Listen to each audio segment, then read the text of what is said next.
Thank you for continuing on to the process of drawing a fashion croquis part 2. So right now I am continuing on and I'm drawing the arm. Now don't worry, I know this is the second video, but this is actually just a 5-minute video. So you want to draw around the shoulder, indent a little before drawing the bicep. And now I'm starting on the wrist from the inside and I'm drawing it up a little and then going back to the underside of the elbow, drawing a little indent before going out over the muscle below your elbow.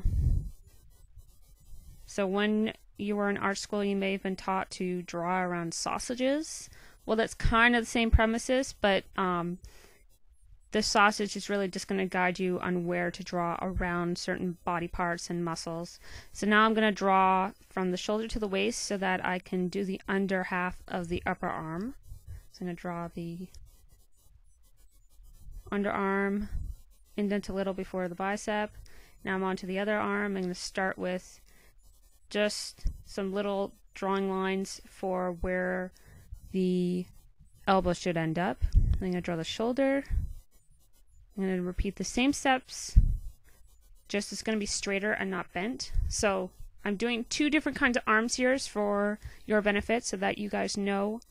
Make sure that they're both the same width because you don't want one arm larger than the other. If you're having difficulty with the different contouring for the different body shapes, just go ahead and Google an image of body anatomy and that'll help you along. So right now I'm just doing the leg. Now I'm going to end up changing this because her outside of her leg should not be the one that's straight. It should actually be her inside. So if you're following along with this, go ahead and change that. So now at her knee, I'm doing kind of like a little triangle. It's kind of like drawing the ankle, but it's on the knee, if that makes any sense. So now, because she's leaning on that leg, there's not going to be any indent really at the hip. It's all going to be straight curve. So now I'm drawing the inside of the leg is going to be straight. And it's the outside of the leg that's going to come down to number 7 for the calf. And then go back in dramatically at the ankle. And if you feel the need, draw right straight through the other leg so that your lines are consistent and they don't look like they've been misplaced, because I know sometimes that can happen to me. So right now I'm going to draw the feet, so do a little circle around the ankle and then a triangle. So this is what her feet would look like if her toes were on the ground and she didn't have any kind of like big platform that she was standing on. And then you draw just a little line to represent the toes coming at you. So now I've changed it. I'm going to show you what it looks like with a platform. So it's considerably higher. I'm just going to shade that in. And I'm going to draw a couple lines to make it look like she's got boots on. And now I'm going to do her hands. So again, lots of triangles. I have an image that I found that was really good because I never used to be really good with hands. So I will actually put that link below. Now it's not my image. I'm telling you, disclaimer right now, it's not my image that I'm using. So I will post it on my website. You guys can feel free to look at it. You should be able to download it for yourselves if you want. Just don't go around selling it because that's not right. So right now I'm just doing little sausages for the fingers. Just doing a whole bunch of planning. And here is what the difference between the feet are. And those are my planning steps for the fingers.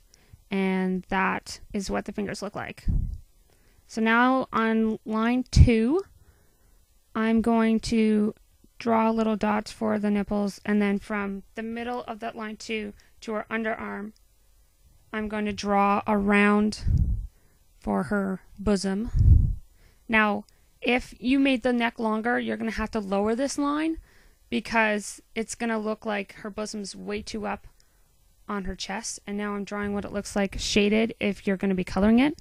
So that's what it looks like, all drawn out.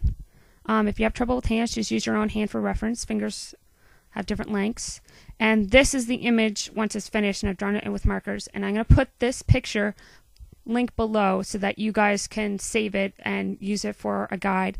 And feel free to change the proportions and styles if you want it more dramatic silhouette, curvier in certain places, longer legs. And if you want to know how to do a 10 head or different perspectives, like from the side or a 3/4 view, just let me know in the comments. I'm more than happy to help.